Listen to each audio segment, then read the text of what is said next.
Hi YouTube world. I wanted to make a video about infant potty training.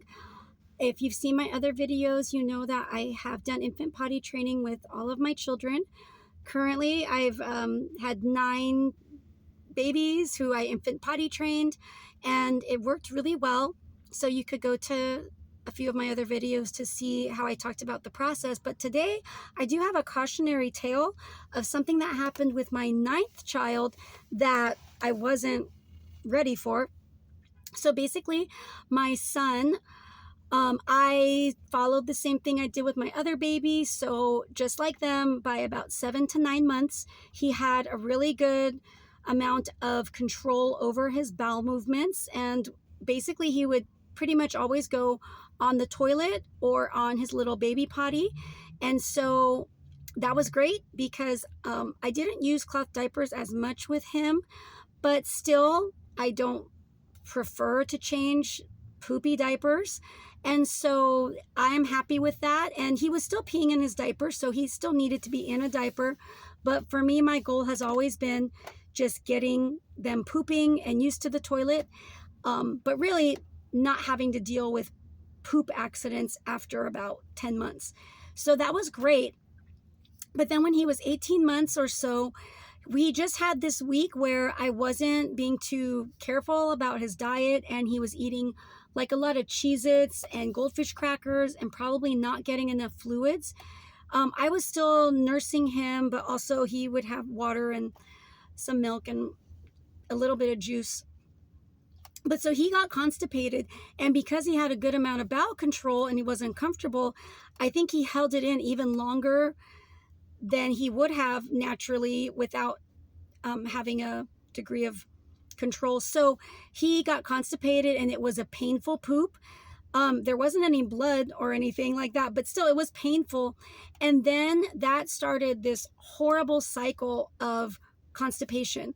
So after that, I did change his diet. I was aware of, oh, okay, he was eating too many crackers, and things got better, but then he'd still be very resistant to pooping. And because I think in his mind, he was like, that was horrible. I don't ever want to go through that again.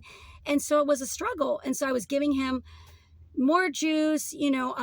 I switched over and started using white grape juice because he didn't really like prune juice. None of my children have tolerated that, but I heard that white grape juice helped, more fresh fruits and vegetables and all that. And then we went on a trip that summer, and that was really bad because just the change up in routine and pooping in a new place. So he was really resistant. So at that point, I had to use like I believe I used a suppository, and it was just awful. I knew he had to go. He would be squirming, trying not to poop. And it was just horrible. And then for the next basically year, we had a cycle of going back and forth where I would be conscientious about giving him a better diet and then natural supplements like coconut oil, or just I think I tried the senna and different things. But I was always hoping for not having to use real strong medications or anything like that. And then he'd have a nice week, but then he'd go back to like trying to hold it all in. And because he could hold in his poop, that's part of infant potty training. They learn to not just poop whenever they feel like it.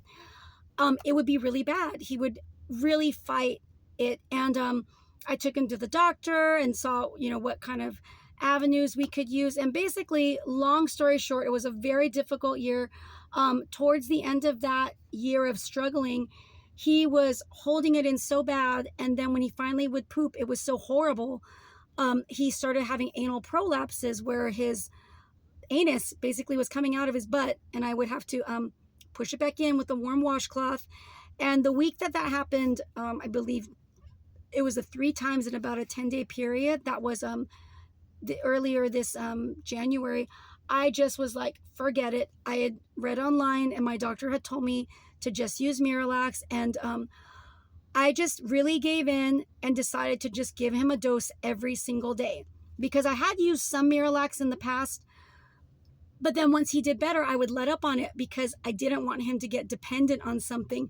But, with the anal prolapses happening, and when I was reading online that basically, if he kept doing that, he could cause permanent damage to his digestive system. He could need a surgery, and still that could be a bad solution. So, and his diet was really good at that point. He was getting all the things he needed. It's just he was holding it in.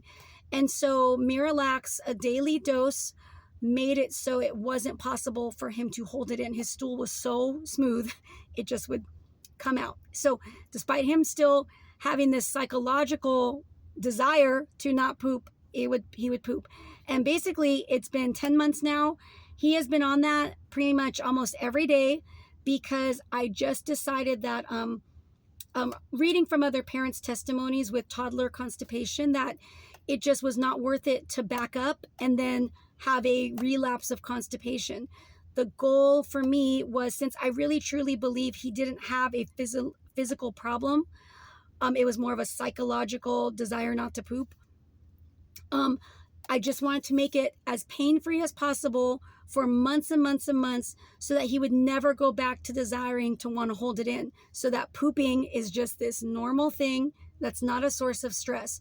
So he has still been on it. I mean, I am starting to be a little more comfortable, like if he skips a day or two, but basically I'm still going to use that product probably for at least another few months, because it was so horrible to see him in so much pain. And he toilet trained very easily. I think because of all the pooping issues, though, I did back off a bit on trying to get him completely in underwear. I think I waited a little bit later because, again, it was such a source of stress just to get him to poop. So, but he fully potty trained when we decided to go to underwear. That went pretty well. And now he's like over 3.5 years old. And I mean, he's in pretty much underwear day and night. Like, he doesn't hardly ever wet the bed. So that's just a cautionary tale, though, that it never came up before for me, just to realize that the child can, at 1 year, they can't have control over their bowel movements. That's like a mental thing for sure, but they don't have enough of the long-term thinking to realize, oh, like if I hold in my poop today and tomorrow and the next day, it's going to hurt me. I think in his little baby brain, he just thought, if I never poop, I'm never going to hurt.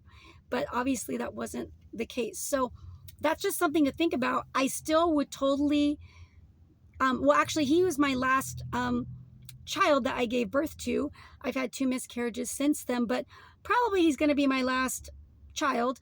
I'm just older now and everything, but I would totally do infant potty training again with him. However, the thing I would do differently is that, right that first week when he got constipated, I would have gone to the Miralax right away and just got that poop out, and I would have used it a lot more quickly. And I think natural methods are great, but for something like constipation, I just learned, just use what works. And there were even a few times during his year of constipation, back and forth, that when it got bad, I mean, I gave him X-Lax a few times, which it made him really tired afterwards. X-Lax works differently than Miralax. You are not supposed to be on that regularly. It's kind of like very seldom use only. And so, but yeah, I would give him that. I gave him that probably 3 times, and it made him so tired afterward. I think that's really hard on your body. But Miralax, from what my doctor's advice and just online parents who've dealt with it, I mean, it's not supposed to cause any permanent issues. And given the fact that I was dealing with anal prolapses, I'll take Miralax and just, I mean, if there's a problem with Miralax, I mean, I'd rather risk that than risk what was happening with anal prolapses. So that's my story. I just would have that, encourage you to have that in your toolbox if your young toddler becomes constipated, because they can hold it in. And so you might need to do a little bit more than you would with, say, a baby who doesn't really have a degree of control. So hopefully that helps. If you've ever had an issue with this, please leave a comment in the comment section, because I think we as parents should definitely be sharing ideas and helping each other. God bless your day.